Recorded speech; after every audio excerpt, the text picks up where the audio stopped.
The U.S. aviation industry is rewriting the playbook, and if you're not paying attention, you will pay the price, literally. New refund policies, stricter baggage rules, ID requirements that could leave you stranded at the airport. If you're flying in 2025, you need to know this. So buckle up, because in the next few minutes, we're breaking down every major change. Miss this, and your next flight might cost you more than you expect. Flying in the US has always come with its fair share of surprises. Some good, some downright frustrating. But in 2024 and 2025, new regulations have been put in place to fix some of the most annoying problems air travelers face. If you've ever struggled to get a refund, felt cheated by missing services, or waited endlessly for your checked bag to appear, you'll want to pay close attention. Because the rules have changed and they're finally working in favor of the passenger. For years, airlines have played the refund game. Delay, deny, or make you beg for your own money back. If your flight was canceled, you'd often find yourself caught in an endless loop of phone calls, waiting on hold for hours, only to hear that you had to submit a request online and wait even longer.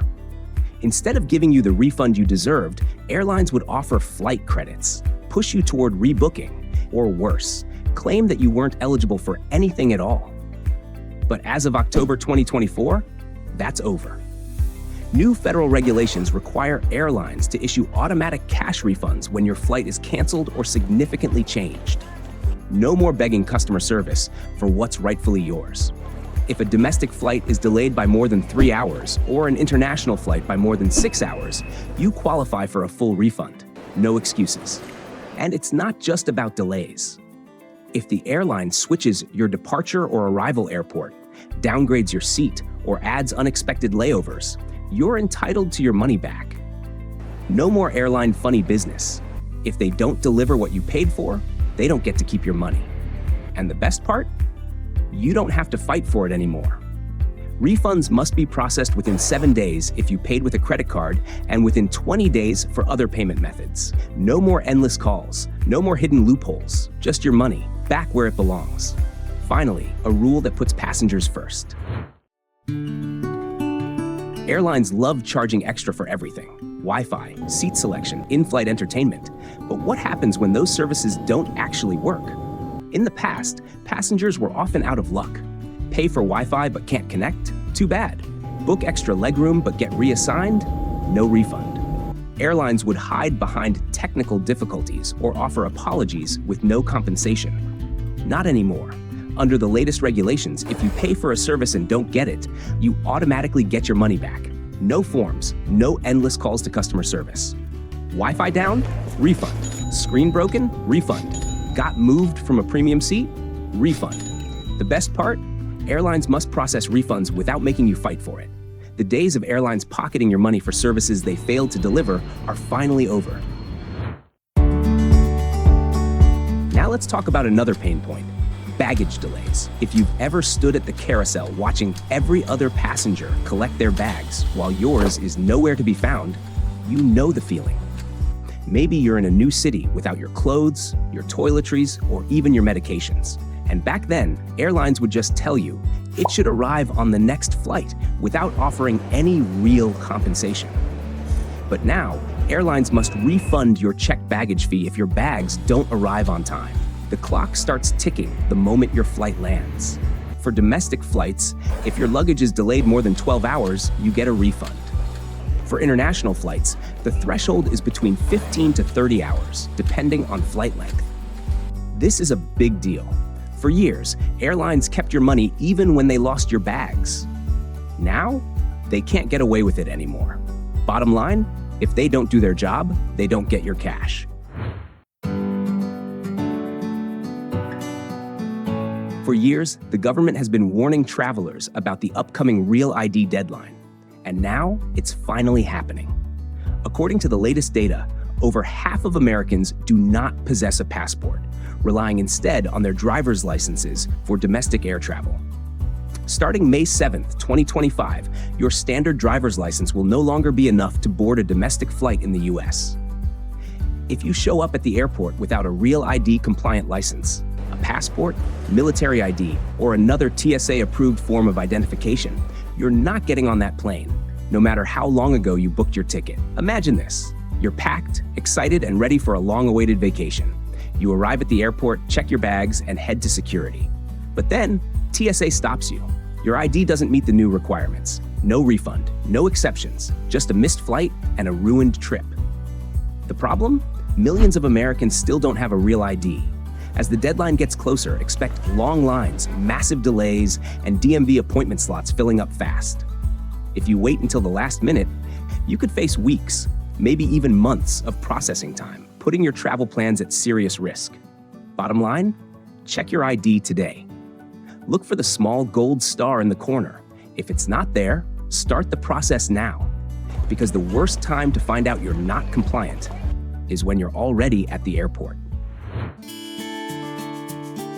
We've all been there, standing in the aisle, waiting for someone to shove an oversized suitcase into the overhead bin. It doesn't fit, they keep trying, and meanwhile, the boarding process grinds to a halt. By the time they finally squeeze it in, bin space is gone, and now you're forced to gate check your bag. Well, that's about to change. Starting in 2025, airlines are moving toward a universal standard for carry-on baggage size. The new strict limit will be 22 by 14 by 9 inches, 55 by 35 by 22 centimeters, including wheels and handles. Anything bigger? You'll have to check it. No exceptions. This rule isn't just about enforcing order. It's about making boarding faster and fairer for everyone. No more last-minute gate checks. No more overhead bin chaos. Just a smoother, more efficient process. If you've ever been stuck behind someone battling their oversized luggage, you'll appreciate this change. But here's the thing. Many travelers don't even realize their bags are oversized. If your go-to carry-on is just slightly too big, it's time to measure it now. Because once this rule takes effect, there won't be any bending the rules. Final warning, if you're planning to buy a new carry-on, double-check the dimensions before you buy. Otherwise, that carry-on you love might end up in the cargo hold before you even reach your seat. Heads up, airlines are about to make boarding way less chaotic. Starting in 2025, they're cracking down on rule breakers, and if you're not paying attention, you might be the one left behind. No more sneaking in early, no more gate lice, the ones crowding the gate like it'll make the plane take off faster, and no more last-second sprints to the jet bridge. So, what's changing? When your group is called, it's your turn. Simple as that. Try to cut the line? Not so fast. American Airlines and other carriers are rolling out new tech that flags line cutters at over 100 airports. Jump ahead, alarms sound, and back you go. Show up late? Some airlines are cutting down the boarding window, and if you miss it, that's on you. Paper boarding passes? Say goodbye. Ryanair's already ditching them by May 2025, and others might follow. If your phone dies and you don't have your pass, well, enjoy watching your flight take off without you. Don't rush the gate like it's a Black Friday sale. Most people shove their way to the front just to fight for overhead bin space. If your bag fits under the seat, chill. You don't need to push through the crowd like your life depends on it. So, what's the smartest way to board? Get to the gate on time, listen for your group, and board toward the later half of your group. Not too soon, not too late. That way, you skip the madness, but still get on before they close the doors. No stress, no awkward standoffs in the aisle, no risk of missing your flight. For years, savvy travelers and frequent flyers have played the upgrade game, scoring better seats without paying a dime. But in 2025, that's about to get a whole lot harder. Airlines are locking down premium seating like never before. Forget rewarding loyal customers. Now, it's all about squeezing every last dollar out of those seats. If you're used to free upgrades, brace yourself. The game has shifted. Elite status isn't enough anymore. Even top-tier flyers won't get automatic upgrades like they used to. Upgrade fees are climbing. Want to move up to business or first class? Expect to pay a lot more. Cash beats loyalty. No matter how many miles you've racked up, if someone's willing to throw down cash, they're getting that seat before you. Take American Airlines, for example. They've already changed their A Advantage program to prioritize paying customers over status holders. meaning your hard-earned points might not be enough to land that upgrade anymore. If you want a better seat in 2025, stop relying on luck. Book early, use your miles wisely, and be ready to pay if you really want that upgrade. Because waiting for a freebie, that's just not happening anymore. Picture this. You're settling into your seat when you spot a fellow passenger strolling down the aisle barefoot. Maybe they just want to get comfortable. But here's the problem. Airlines aren't seeing it that way anymore. And if you think going barefoot on a plane is harmless, think again. Flight attendants have horror stories, passengers walking into lavatories without shoes. Yes, you heard that right. And trust us, you don't want to know what's on that floor. Concerns over hygiene, safety, and overall passenger experience have led many airlines to crack down on this practice. Spirit Airlines has recently updated its dress code policy, explicitly banning barefoot passengers to reinforce proper onboard attire. Major carriers like American Airlines, United Airlines, Delta, and JetBlue have long had policies requiring passengers to wear shoes, citing safety and comfort for everyone on board. While there isn't a federal mandate yet, the trend is clear. Airlines are prioritizing a cleaner, safer cabin environment. So next time you're tempted to kick off your shoes, just remember, you might be walking straight into a rule change. Keeping them on won't just be polite, it might soon be required. Airlines are under growing pressure to cut down on waste, and one of the biggest targets? Single-use plastics. From cutlery to cups, these disposable items have long been a staple of in-flight service, but that's starting to change. Southwest Airlines has already taken the plunge, replacing traditional plastic cups and stir sticks with bamboo and wooden alternatives, a move expected to eliminate over 1.5 million pounds of plastic waste annually. Meanwhile, Delta Airlines has been testing paper cups on transcontinental flights, with the ambitious goal of removing 7 million pounds of plastic per year. This shift isn't just about corporate sustainability pledges. It's part of a larger global movement to combat plastic pollution. Governments around the world are cracking down on single-use plastics, and the aviation industry is feeling the heat. If this trend continues, your in-flight meal could soon come with compostable or reusable utensils, whether you like it or not. For travelers with nut allergies, flying can be a concern, as accidental exposure to allergens may cause mild to severe reactions. While airlines have taken steps to accommodate passengers with allergies, achieving a completely nut-free flight remains unrealistic. American Airlines has stopped serving peanuts and allows allergy-sensitive passengers to pre-board so they can wipe down their seating area.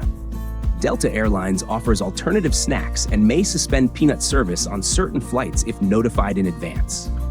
However, since airlines do not ban passengers from bringing their own nut-based snacks, there is always a possibility of exposure. The best approach? Passengers with allergies should inform the airline ahead of time, carry necessary medication like an EpiPen if prescribed, and take precautions such as wiping down tray tables and armrests. Airlines are making efforts to accommodate, but ultimately, passengers should be prepared and proactive in managing their own safety. It's no secret, alcohol and altitude don't always mix well. Drunken outbursts, aggressive behavior, and even mid-flight altercations have become alarmingly common, prompting airlines to rethink their alcohol policies. Southwest Airlines has already made adjustments, cutting beverage service on shorter flights to reduce unruly incidents. During the COVID-19 pandemic, Delta and American Airlines temporarily banned alcohol sales in the main cabin, citing safety concerns.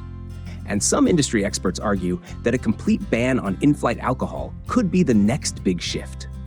For now, airlines are evaluating their options, but one thing is clear.